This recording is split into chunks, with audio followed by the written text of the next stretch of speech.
Jelaskan dan sebutkan macam-macam isim, fiil, dan huruf, serta berikan contohnya. Yang kedua ada jelaskan jumlah sempurna ismiyah dan fi'liyah, serta berikan contohnya. Yang ketiga, macam-macam i'rab bagi rofa, nasab, khofat, dan zam beserta alamatnya dan contohnya. Yang keempat, ada jelaskan dan sebutkan dhamir, macam-macamnya disertai dengan contoh-contohnya. Dan saya akan menjawab pertanyaan tersebut satu persatu. Saya akan menjawab pertanyaan yang pertama, yaitu isim. Isim secara bahasa itu kata benda atau nama. Isim menurut para ahli nahwu, kata yang menunjukkan suatu makna pada dirinya dan tidak terkait dengan waktu. Jadi isim adalah semua jenis kata benda, baik itu benda mati maupun itu benda hidup. Baik itu dapat dijangkau oleh panca indera yaitu nampak, atau yang bersifat abstrak atau tidak nampak, tentunya tidak berkaitan dengan waktu. Contoh isim yaitu nama orang, kata sifat, kata tunjuk, dan kata ganti. Macam-macam isim. Isim jenisnya sangat banyak, tapi untuk pemula yang perlu diketahui ada dua, yaitu isim jenis dan isim bilangan. Isim jenis terbagi menjadi dua, yaitu yang pertama muzakkar. Muzakkar adalah kata benda yang memiliki arti laki-laki, baik manusia, hewan, maupun kata benda. Contohnya, Muhammad, Ahmad untuk manusia, kolam, kitab untuk kata benda. Yang kedua ada mu'annats, kata benda yang memiliki arti perempuan, baik manusia, hewan, ataupun benda mati. Contohnya, Fatimah, Aisyah untuk manusia, madrasah, dan sayyarah untuk benda mati. Isim bilangan terbagi menjadi tiga. Yang pertama ada isim mufrad, yaitu isim tunggal. Contohnya ada muslim, seorang muslim, kolam, sebuah pulpen. Isim mutsana yaitu isim yang memiliki kata yang terdapat nilainya dua atau ganda. Contohnya musliman yaitu dua orang muslim, kolaman, dua buah pulpen. Yang ketiga ada isim jamak, yaitu kata yang terdapat nilainya lebih dari dua, seperti 3, 4, seterusnya seperti jamak. Isim jamak terbagi menjadi 3. Yang pertama ada jamak muzakkar salim, contohnya muslimun, 3 orang muslim. Yang kedua jamak mu'annats salim, contohnya muslimat, 3 orang muslimah. Yang ketiga ada jamak taksir. Jamak taksir terbagi menjadi 2. Yang pertama ada jamak taksir lil akil, yaitu jamak taksir yang untuk berakal. Contohnya rijal, 3 orang laki-laki. Yang kedua ada jamak taksir ghaira akil, yaitu jamak yang tidak untuk tidak berakal. Contohnya aklamu, 3 buah pulpen. Fiil terbagi menjadi 3, yaitu ada pertama fiil madhi, yaitu fiil kata kerja masa lampau. Contohnya jalasa, telah duduk. Yang kedua ada mudhari, yaitu kata kerja sedang melakukan sesuatu. Contohnya yajlisu, sedang duduk. Yang ketiga ada fiil amr, yaitu kata kerja perintah. Ijlis, duduklah. Huruf secara bahasa tidak hanya huruf-huruf hijaiyah saja, namun huruf-huruf yang memiliki arti. Huruf menurut para ahli nahwu yaitu jenis kata yang tidak sempurna maknanya, tetapi akan sempurna jika ditambahkan kata lain. Contohnya seperti masjid, an-nur, minas sama, dan nasrullah. Saya akan menjawab pertanyaan yang kedua. Jumlah ismiyah yaitu jumlah kalimat yang diawali dengan isim atau kata benda yang susunannya terdiri dari mubtada dan kabar. Jumlah fi'liyah yaitu jumlah kalimat yang memiliki arti kata kerja seperti masa lampau, sekarang, atau kata perintah. Fi'il terbagi menjadi 3 kedudukan. Yang pertama ada fi'il madhi yang menunjukkan masa lampau, contohnya kataba, menulis. Yang kedua fi'il mudhari yang menunjukkan sesuatu pekerjaan yang sedang dilakukan, contohnya yaktubu, sedang menulis. Yang ketiga ada fi'il amr yang menunjukkan kata kerja perintah, contohnya uktubu, tulislah. Fi'il yang termaksud kata kerja yaitu zahaba, telah pergi. Yang kedua fi'il yang tidak termaksud kata kerja tetapi termaksud kata sifat. Saya akan menjawab pertanyaan yang ketiga. Macam-macam i'rab.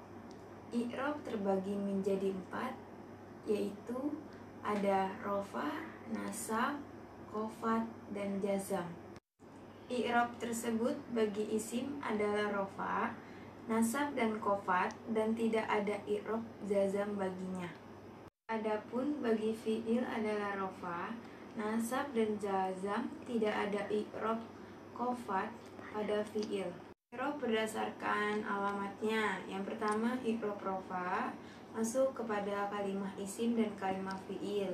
Yang kedua ada i'rab nasab, masuk kepada kalimat isim dan kalimah fi'il. Yang ketiga i'rab khofat atau jar, hanya masuk kepada kalimah isim.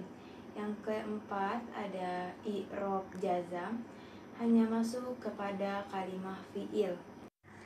I'rab rofa memiliki 4 alamat, yaitu doma, wawu, alif, dan nun. Contoh doma, isim mufrad, yu'allimu ustazut tullab, jama muannats salim, antunna muslimat, jama taksir, sadaqa rusulu, fi'il mudhari, huwa yazhabu. Contoh wawu, ada jama muzakkar salim, ja'al muslimuna, jama 5 ada ja'a ahuka. Contoh nun menjadi i'rab rofa pada fi'il 5, yaitu wazan, yaf'aluna, yaf'alan, taf'alin, taf'aluna, taf'alan. Contoh alif menjadi tanda i'rab rofa pada isim tatsniyah, al-muslimani qa'imani. I'rab nasab mempunyai 5 alamat, yaitu fathah, alif, kasroh, ya, hadfun nun, menghilangkan huruf nun. Contoh fathah, ra'aitu zaida, aku telah melihat Zaid. Contoh kasroh sebagai pengganti fathah, araftul ma'alimah, aku telah mengenal guru-guru wanita. Contoh ya sebagai pengganti fathah, ra'aitu zaidab, aku telah melihat Zaid. Contoh menghilangkan huruf nun, lan taf'ali, kamu seorang perempuan tidak akan dapat berbuat. Contoh alif sebagai pengganti fathah, araftu akhoka, aku telah mengenal saudaraku. Khofat mempunyai 3 alamat, yaitu kasroh, ya, dan fathah, dan memiliki contoh. Contoh ya ada jama muzakkar salim, marartu bil muslimin, isim 5, ja'a gulamu abika, isim tatsniyah, marartu bil muslimain. Contoh fathah menjadi tanda i'rab khofat pada isim goir munsorif, isim yang tidak menerima tanwin, huwa ahu ahmada. Contoh kasroh, isim mufrad, marartu bi zaidi, jama taksir, istaroi tu salasa kutubi, jama muannas salim, marartu bil muslimat. Jazam merupakan alamat yang terakhir, yakni yang keempat dari urutan rafa, nasab, zar, khofat, dan jazam.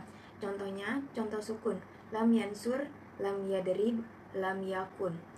Contoh membuang nun, lam yaf'ala, lam taf'ala, lam yaf'lu, lam taf'alu, lam taf'ali. Contoh membuang ilat, lam yar menjadi lam yahsan, yarmi menjadi yahsan. Jazam merupakan alamat yang terakhir, yakni yang keempat dari urutan rafa, nasab, zar, khofat, dan jazam. Contohnya, contoh sukun, lam yansur, lam yadrib, lam yakun. Contoh membuang nun, lam yaf'ala, lam taf'ala, lam yaf'lu, lam taf'alu, lam taf'ali. Contoh membuang ilat, lam yar menjadi lam yahsan, yarmi menjadi yahsan. Tu salasa kutubi, jama muannas salim, marartu bil muslimat. Saya akan menjawab pertanyaan yang keempat. Domir secara bahasa adalah kata ganti. Secara definisi, domir adalah isim yang bermanfaat untuk menggantikan atau mewakili penyebutan sesuatu atau seseorang atau sekelompok. Domir sering dikenal juga dengan kata yang menunjukkan makna ia, kamu, saya, ataupun seseorang, baik satu orang ataupun lebih, baik laki-laki maupun perempuan. Domir dikelompokkan menjadi 3 macam. Yang pertama ada mutakalim atau penceramah orang kesatu, mufrad atau tunggal, anak guna muzakkar atau maupun muannats, mutsana atau jamak, nahnu guna muzakkar maupun muannats. 2. Mukhotab atau orang yang diajak bicara. Terdiri dari mufrad anta guna muzakkar dan anti guna muannats, mutsana antuma guna muzakkar maupun muannats, jamak antum. Yang ketiga ada goib, tidak berada di lokasi satu orang ketiga. Terdiri dari mufrad huwa guna muzakkar dan hiya guna muannats, mutsana huma guna muzakkar maupun muannats, jamak hum guna muzakkar dan huna guna muannats. Itu saja yang bisa saya sampaikan, kurang lebihnya mohon maaf. Cukup sekian, wassalamualaikum warahmatullahi wabarakatuh. Oh iya, jangan lupa